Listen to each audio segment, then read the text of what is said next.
আলহামদুলিল্লাহ, সমস্ত প্রশংসা সেই মহান রব্বুল আলামিনের জন্য, যে মহান রব্বুল আলামিন তিনি আমাদেরকে আজকের জুমার দিনে জুমার সালাত আদায়ের জন্য আল্লাহ পাক আমাদেরকে মহল্লা থেকে বাছাইকৃতভাবে আল্লাহর ঘরের ভিতরে আমাদেরকে নিয়ে আসলেন। এই জন্য সেই মাহবুদের দরবারে অন্তরের অন্তরস্থল থেকে শুকরিয়া আদায় করি, সকলেই বলি আলহামদুলিল্লাহ।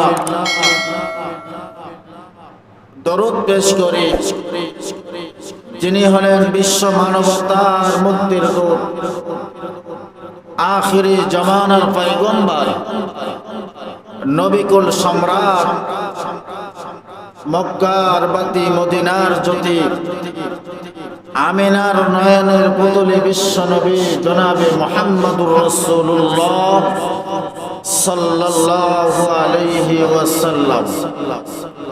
মাগফিরাত কামনা করি সেই সকল শহীদদের জন্য যারা দ্বীনের জন্য, কোরআনের জন্য, রাসূলের আদর্শের জন্য যাদের জীবনকে আল্লাহ রাহে উৎসর্গ করে দিয়েছেন, যাদের বুকের তাজা রক্তকে রাজপথে ঢেলে দিয়েছেন, সেই সকল মর্দে মুজাহিদদের জন্য মাগফিরাত কামনা করি, সকলেই বলি আল্লাহুম্মা আমিন। আল্লাহু রাব্বুল আলামিন তিনি আমাদেরকে আজকের জুমার দিনে সুস্থ শরীরে, সুস্থ মস্তিষ্কে একমাত্র আল্লাহর ইবাদত করার জন্য, আল্লাহর বন্দেগী করার জন্য আমাদেরকে কবুল করে নিয়েছেন। এজন্য সকলেই প্রাণ ভরে শুকরিয়া আদায় করি, সকলেই বলি আলহামদুলিল্লাহ।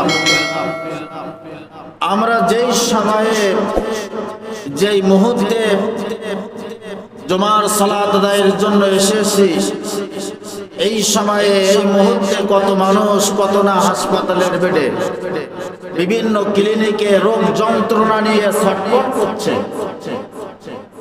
এমত অবস্থায় আল্লাহু রাব্বুল আলামিন তিনি আমাদেরকে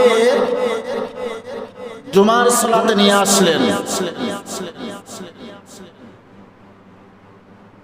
কত মানুষ রাস্তাঘাটের ভিতরে ছোটাছুটি করছে, কত মানুষ পেরেশানির ভিতরে, কিন্তু আল্লাহু রাব্বুল আলামিন আমাদেরকে এমন ভাবে রেখেছেন যে অবস্থায় থেকে আমরা আল্লাহর গোলামি করতে কুণ্ঠাবোধ মনে হয় না। আল্লাহু রাব্বুল আলামিন তিনি আমাদের মাঝে আরবি 12টা মাসের ভিতর থেকে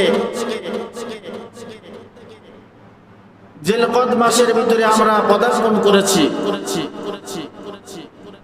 যেই মাসগুলো আমাদের সামনে আসলেই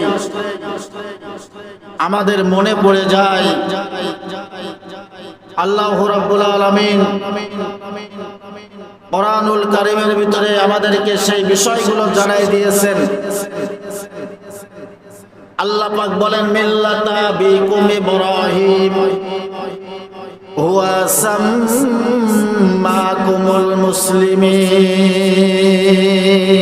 সকলেই বলে সুবহানাল্লাহ।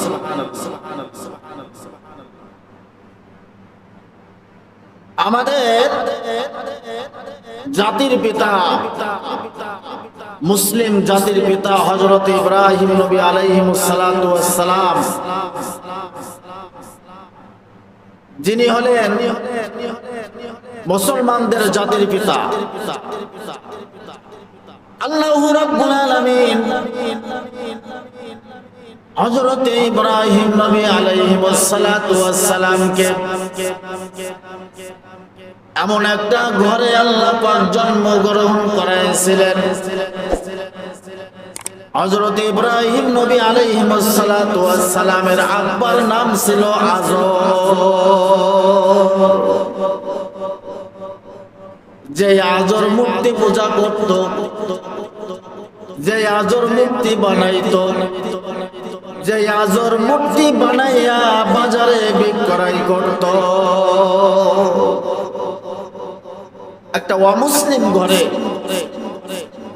আল্লাহ রাব্বুল আলামিন মুসলিম জাতির পিতা হযরত ইব্রাহিম নবী আলাইহিস সালাতু ওয়াস সালামকে আল্লাহ পাক নবী হিসাবে, খলিল হিসাবে আল্লাহ পাক এই পৃথিবীতে পাঠিয়ে দিয়েছেন।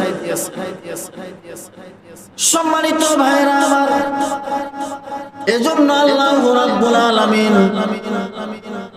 আমার আপনার নবী, দয়ার নবী, মায়ের নবী, বিশ্ব নবী জনাবে মুহাম্মদুর রাসূলুল্লাহ সাল্লাল্লাহু আলাইহি ওয়াসাল্লামের কাছে যে ঐশী গ্রন্থ আল্লাহ পাক নাজিল করেছেন, যেই নাজিলকৃত কুরআনুল কারীমের ভিতরে আল্লাহ পাক বলেছেন মিল্লাতা আবিকুম ইব্রাহিম, মুসলিম মিল্লাতের জাতির পিতা হযরত ইব্রাহিম নবী আলাইহিস সালাতু ওয়াস সালাম। এজন্য আল্লাহর খলিল, আল্লাহর বন্ধু হযরত ইব্রাহিমকে আল্লাহ রাব্বুল আলামিন এমন একটা সময়ে পাঠিয়ে দিয়েছিলেন, যে সময়টাও ছিল মূর্তি পূজার যুগ, যেই সময়ে নমরুদ সরকার নিজেকেই নিজে রব হিসাবে, খোদা হিসাবে দাবি করেছিল।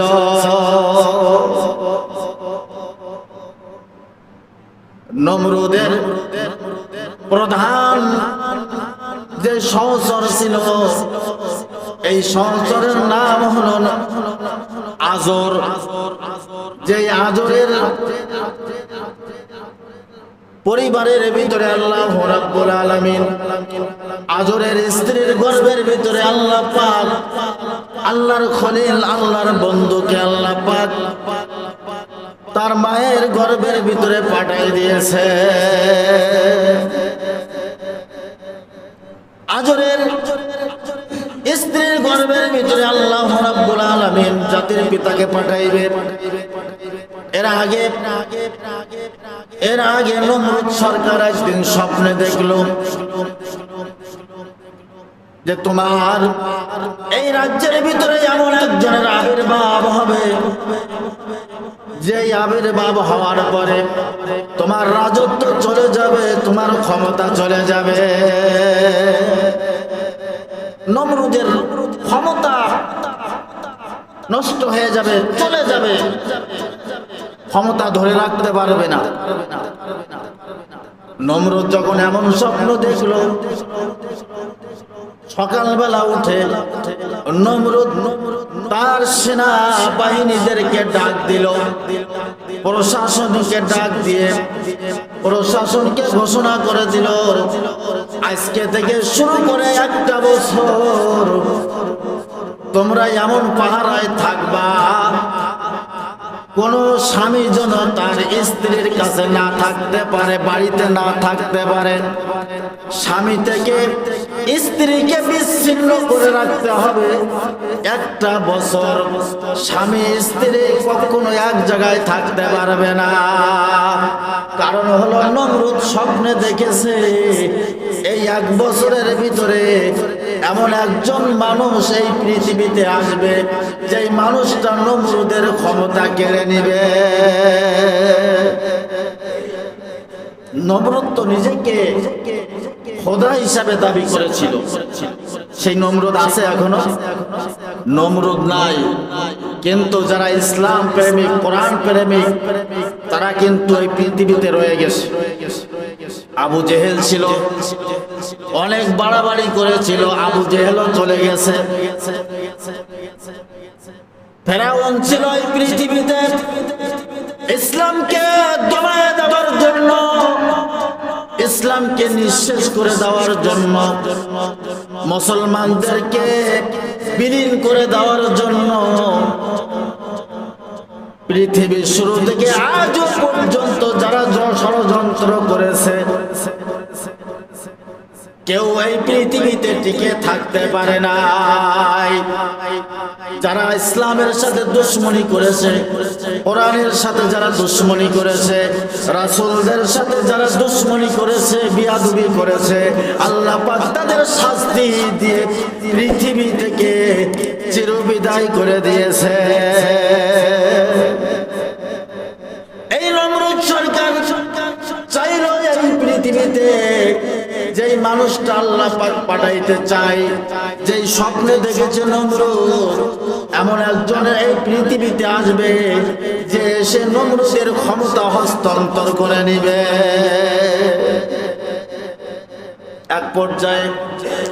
এক পর্যায়ে পাহারা শুরু হয়ে গেল। বাড়িতে কোনো পুরুষ থাকতে পারে না, পুরুষ শূন্য এলাকা। কারণ হলো আল্লাহর খলিল, আল্লাহর বন্ধু হযরত ইব্রাহিম নবী আলাইহিস সালাতু ওয়াস সালাম পৃথিবীতে আসবে, কিন্তু নমরুদ সরকার ইব্রাহিমকে আসতে দিবে না। আল্লাহ যাকে চায়, পৃথিবীর মানুষ সব যদি একদিকে চলে যায়, আল্লাহ যদি বলে পূর্ণ হয়ে যাও, সঙ্গে সঙ্গে সেই জিনিসটা হয়ে যায়। দুনিয়ার কোনো মানুষ দেখানোর ক্ষমতা রাখে না। দেখা গেল পাহারা শুরু হয়ে গেছে। এমন তো অবস্থায় নমরুদের মেন গেটের যে পাহারাদার ছিল তার নাম ছিল আজর। কি নাম ছিল? আজর ছিল। ইব্রাহিমের বাপের নাম হলো আজর। আমাদের জানা দরকার, আমাদের ঘটনাগুলো বোঝা দরকার, জানা দরকার। ইব্রাহিমের বাপের নাম আজর। যে আজর মূর্তি পূজা করত, মূর্তি বানাইতো। নমরুদের প্রধান গেটের সহচর সেন্টি গার্ড ছিল আজর। দেখা গেল আল্লাহ রাব্বুল আলামিন আজরের স্ত্রীর গর্ভের ভিতরে জাতির পিতা হযরত ইব্রাহিম নবী আলাইহিস সালাতু ওয়াস সালামকে পাঠাইবে। আল্লাহ পাক আজরের স্ত্রীর মনের ভিতরে এমন বাসনা তৈরি করে দিল, আবেগ তৈরি করে দিল। আসলে নমরুদের প্রধান গেটের যে সহচর ছিল তাকে কে পাহারা দিবে? সে তো নিজেই নমরুদের লোক, সে তো নমরুদের লোক, তাকে কে পাহারা দিবে? আর আজর তো বাড়িতে থাকে না, নমরুদের রাজপ্রাসাদে থাকে।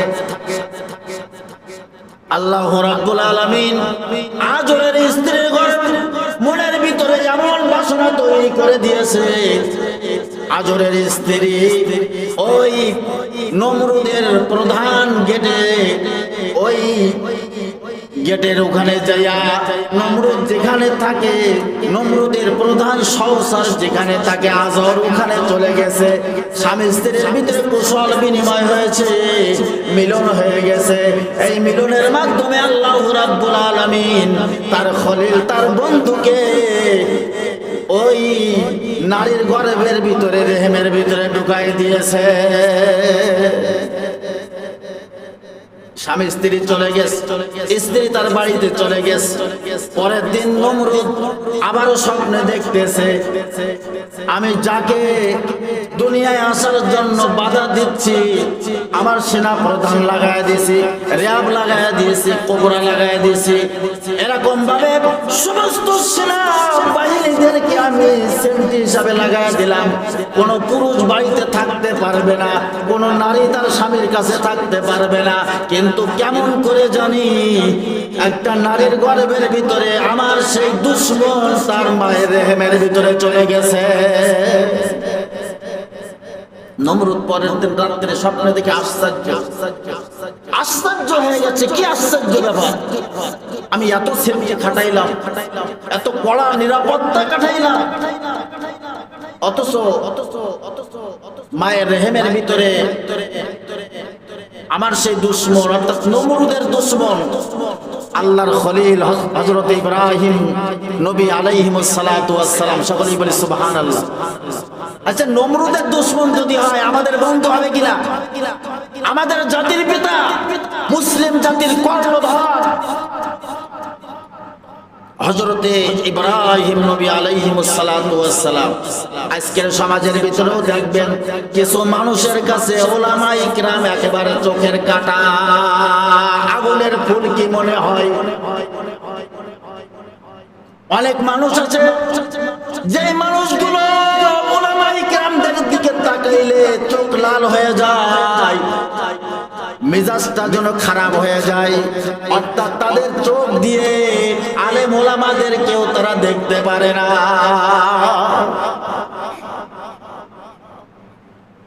সম্মানিত ভাইরা আমার, পরের দিন রাত্রে যখন নমরুদ আবারও স্বপ্নে দেখেছে যে আমি যাকে বাধা দিচ্ছিলাম মায়ের রেহেমে ঢুকতে পারবে না, সেই আমার দুশমন অর্থাৎ নমরুদের দুশমন তো তার মায়ের গর্ভের ভিতরে চলে গেছে। এবার নমরুদ কি জারি করলো? এবার জারি করলো নমরুদ এখান থেকে শুরু করে 1 বছর পর্যন্ত যত পুত্র সন্তান দুনিয়ায় আসবে সকলকে হত্যা করা হোক। সকলেই বলি নাউজুবিল্লাহ। দেখেন, ইসলামকে দমানোর জন্য, মুসলিম জাতিদেরকে দমানোর জন্য, যারা আল্লাহকে আল্লাহ বলে, রবকে রব বলে, তাদের কণ্ঠকে স্তব্ধ করার জন্য কত ষড়যন্ত্র আজকে না, এর আগেও ছিল। নমরুদ, ফিরাউন, আবু জেহেল, আবু লাহাব, উতবা, সাইবা, ওয়ালিদ ইবনে মুগীরা, সকলের ষড়যন্ত্র ছিল ইসলামকে দমানো, ইসলামকে নিঃশেষ করে দেওয়া। কিন্তু আমার ভাইয়েরা, একটা কথা মনে রাখতে হবে, পৃথিবীর শুরু থেকে আজও পর্যন্ত ইসলামকে যখনই দমাতে পারেনি, কিয়ামত পর্যন্ত ইসলামকে বিলীন করার ক্ষমতা, ইসলামকে দমানোর ক্ষমতা কোনো মানুষের নাই। ঠিক কি না? সম্মানিত ভাইরা আমার, নমরুদ সরকার বলল, তার সেনাবাহিনীদেরকে ডেকে হুমকি দিল এবং বলে দিল,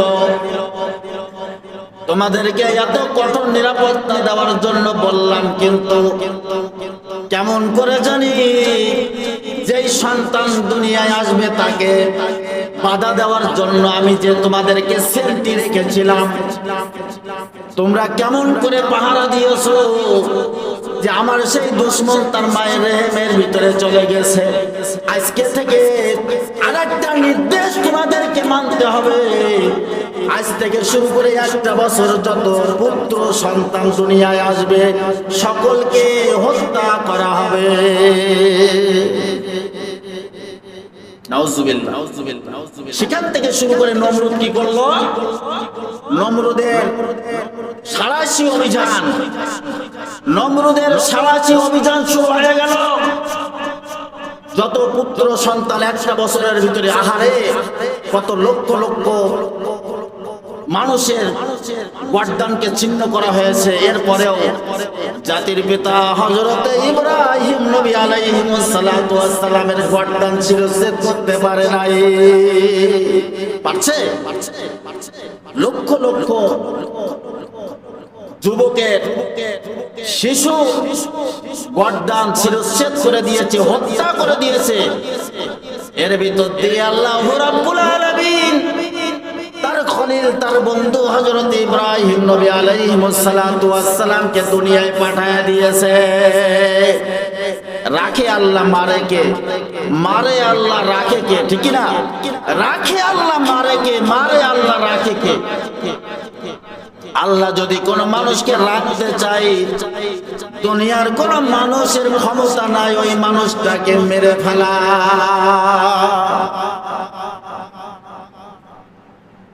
সম্মানিত ভাইরা আমার, এরপরে হযরত ইব্রাহিম নবী আলাইহিস সালাতু ওয়াস সালাম তিনি মায়ের গায়ের গর্ভের ভিতরে আস্তে আস্তে করে বড় হতে শুরু করে দিয়েছে। এমনই ভাবে অন্যান্য মহিলাদের পেট যেমন উঁচা হয়, পেট মোটা হয়, ইব্রাহিম নবী আলাইহিস সালাতু ওয়াস সালামের মায়ের পেট এরকম মোটা হয় না, স্বাভাবিক অবস্থায় ছিল। এরপরে ইব্রাহিম নবী আলাইহিস সালাতু ওয়াস সালামের যখন দুনিয়ায় আসার সময় হয়ে গেছে, এমত অবস্থায়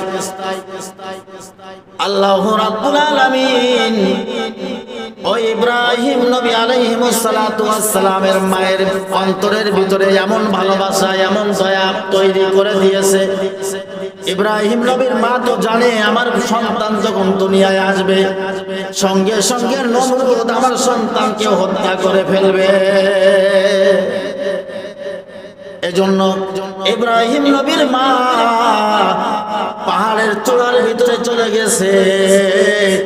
পাহাড়ের চূড়ার ভিতরে যে ওখানে ইব্রাহিম নবীকে তার মা ডেলিভারি করে সন্তান প্রসব করে ওখানে রেখে এসেছে। ইব্রাহিম নবীর মা জানতো আমার সন্তান হয়েছে, আমি যে সন্তান প্রসব করেছি এটা যদি নমরুদ জানে আমার সন্তানকে কি বাঁচায় রাখবে? এজন্য ওই গুহার ভিতরে রেখে এসেছে। শিশু সন্তানকে গুহার ভিতরে রেখে ইব্রাহিম নবীর মা বাড়িতে চলে এসেছে।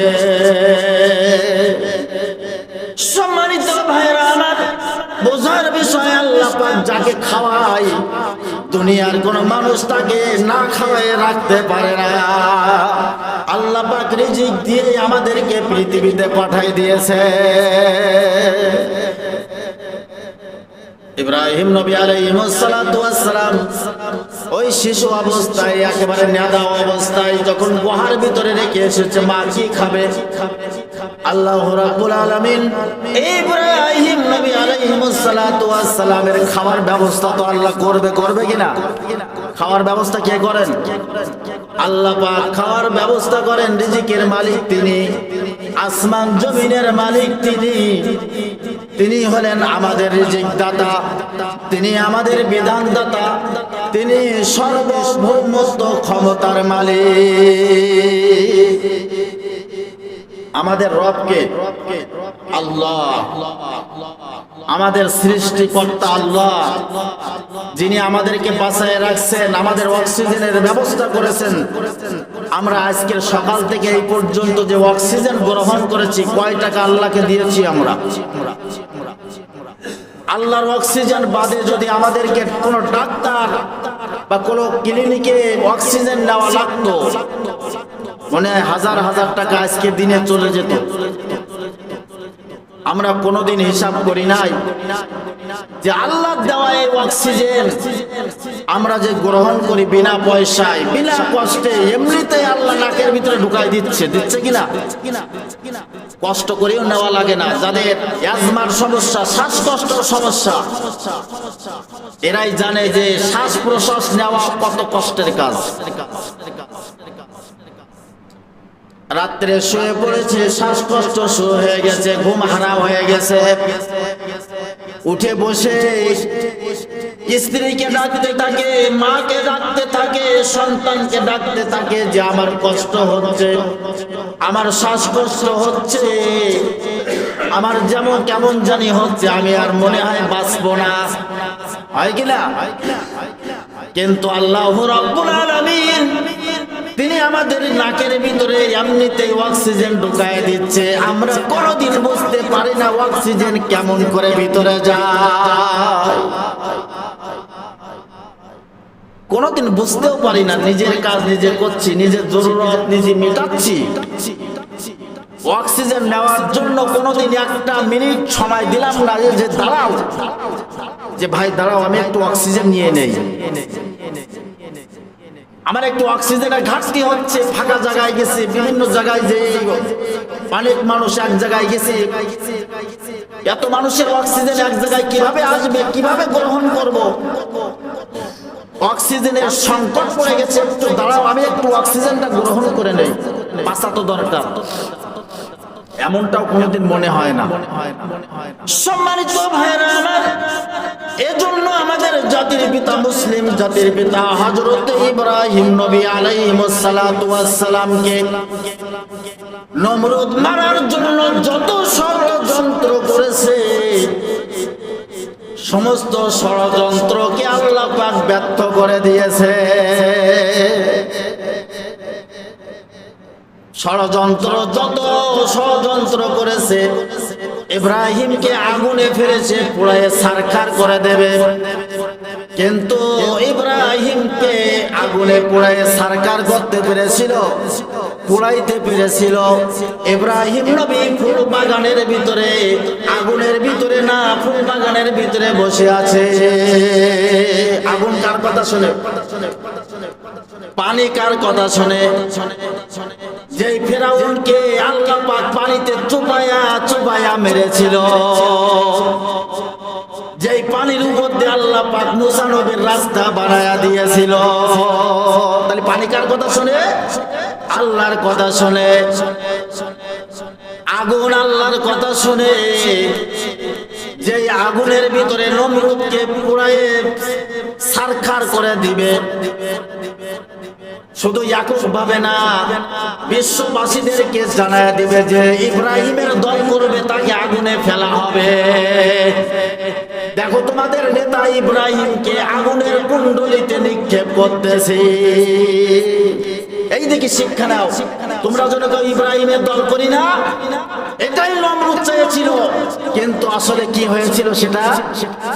ইব্রাহিমকে আগুনে ফেলে, ইব্রাহিম নবীকে আগুনে ফেলে গোটা বিশ্ববাসী তাক লেগেছিল। আগুন তো ইব্রাহিমকে পুড়াইতে পারে নাই, বরঞ্চ ইব্রাহিম নবী ফুল বাগানের ভিতরে বসে আছে। এজন্য ইসলামী আন্দোলন করলে ক্ষতি হবে না, আপনার আমার জন্য জান্নাত হাতছানি দিতেছে। এইখানে খেলতো না। ইব্রাহিম নবীকে নমরুদ সরকার যখন আগুনে ফেলেছিল, এই পৃথিবীতে দুটো প্রাণী আছে, এই দুটো প্রাণীকে আমরা সকলেই চিনি। একটা প্রাণী হলো গিরগুটি, আর একটা প্রাণীর নাম হলো ব্যাঙ। গিরগুটি মারা কি রাসূলের সুন্নাত। গিরগুটি কেউ যদি এক বাড়িতে মারতে পারে, আল্লাহর হাবিব বলেছে তার আমলনামায় এক কিরাত পরিমাণ নেকি দেওয়া হবে। সুবহানাল্লাহ। এক কিরাত কতটা জানেন? যারা হাজিউল হারামাইন আছে, যারা হজ ব্রত পালন করেছে, তারাই জানে। উহুদ পাহাড় তারা দেখেছে। এক কিরাত সমপরিমাণ হলো উহুদ পাহাড়। কেউ যদি গিরগুটি, অর্থাৎ কি আমাদের জাতির পিতা ইব্রাহিমের দুশমন, তাহলে আমাদের দুশমন না, মুসলিম জাতির দুশমন হলো গিরগুটি। এখন শুধু গিরগুটি মারলে নাকি না, গিরগুটি মার্কা মুসলমান, মুনাফিক মার্কা মুসলমান। এরকম যারা মাঝে মধ্যে রং পাল্টায়, কখনো ইসলামী দল করে, কখনো তাগুতের দল করে, কখনো ইসলামের ভিতরে ঢুকে এই তত্ত্বগুলো নিয়ে ওই কাফের মুশরিক মুনাফিকদের কাছে যে সেটা প্রকাশ করে দেয়, গিরগুটি এরাই। আল্লাহর হাবিব বলেছে নমরুদের আগুন ইব্রাহিমের জন্য ফুল বাগান হয়েছিল। এই ইব্রাহিমকে যখনই আগুনে ফেলেছে, পুড়িয়ে ছারখার করে দিবে। গিরগুটির ভুল হলো এটা, গিরগুটি আস্তে করে যে আগুনে ফু দিয়েছিল। গিরগুটির মনের বাসনা ছিল যে আল্লাহ ইব্রাহিম যেন পুড়ে ছারখার হয়ে যায়। যেই নমরুদ ইব্রাহিমকে আগুনে ফেলেছে, এই আগুন বেশি প্রজ্বলিত করার জন্য ফু দিয়েছিল গিরগুটি, যাতে ইব্রাহিম পুড়ে যায়, ছারখার হয়ে যায়। আর ব্যাঙ তার মনের বাসনা ছিল এই যে আল্লাহ তোমার খলিলকে আগুনে ফেলে নমরুদ পুড়ায় সারখার করে দিবে, আমি সহ্য করতে পারবো না। আমার দেহের ভিতরে, ব্যাং বলতেছে আমার দেহের ভিতরে যত প্রস্রাব আছে এই প্রস্রাব দিয়ে নমরুদের আগুন নিভায়ে ফেলে দেব। সুবহানাল্লাহ। আমরা অনেকেই মনে করি আমি তো ছোট্ট মানুষ, গরিব মানুষ, ভ্যান চালক, আমি কৃষক, আমি ইসলামী আন্দোলন করি, কি করব? আমার ইসলামী আন্দোলনের মাধ্যমে তো ইসলাম প্রতিষ্ঠা হবে না, ব্যাঙের প্রস্রাবে আগুন নেবে না। কিন্তু ব্যাঙের মনের বাসনা হলো আমার প্রস্রাব দিয়ে আমি নমরুদের আগুন নিভায়ে ফেলে দেব। যার কারণে ব্যাঙের প্রস্রাব আমাদের জন্য পাক। ব্যাঙ মারা হারাম, ব্যাঙের গোশত খাওয়া হারাম। যার কারণে ইব্রাহিম নবী আলাইহিস সালাতু ওয়াস সালামের আগুনে প্রস্রাব করে দিয়েছিল ব্যাঙ। উদ্দেশ্যটা ভালো, ইব্রাহিমের আগুনটাকে আমি আমার এই প্রস্রাব দিয়ে আমি নেভায়ে ফেলে দেব। এজন্য আল্লাহ রাব্বুল আলামিন ব্যাঙের মনের বাসনাটা পূর্ণ করেছিল আর গিরগুটিকে অভিশপ্ত করেছিল। আজও পর্যন্ত আমরা সকলেই জানি গিরগুটি মার্কা মুসলমান, গিরগুটি একটা ভালো জিনিস না, দেখলেই মারতে মনে চায়। গত কয়েকদিন আগে যখন আমাদের মাঠে ধান কাটা ছিল, আমি দেখেছি বটতলায় ধান কেটে কষ্ট হয়ে গেছে কৃষকদের। এমন তো অবস্থায় এসে দেখে বট গাছে একটা গিরগুটি ঝুলতেছে, গা ঘামে গেছে, এরপরও সে বসি না, এসে পরে সে লাঠি খুঁজতেছে কখন গিরগুটি মারবে। গিরগুটি মারতেই চলে গেল। আসলে কি ওই গিরগুটি তো মারতেই হবে। মুসলমান মার্কা, মুনাফিক মার্কা, মুসলমান মার্কা এই যে গিরগুটি আছে এদেরকেও মারা দরকার। আল্লাহ রাব্বুল আলামিন তিনি আমাদের সকলকে সহিহ বুঝদান করুক, আমাদের সকলকে খাঁটি মুসলমান হিসাবে কবুল করে নেন। সকলেই বলে আল্লাহুম্মা আমিন। ওয়া আখির দাওয়ানা আনিল হামদুলিল্লাহি রাব্বিল আলামিন। আসসালামু আলাইকুম ওয়া রাহমাতুল্লাহি তাআলা ওয়া বারাকাতুহু।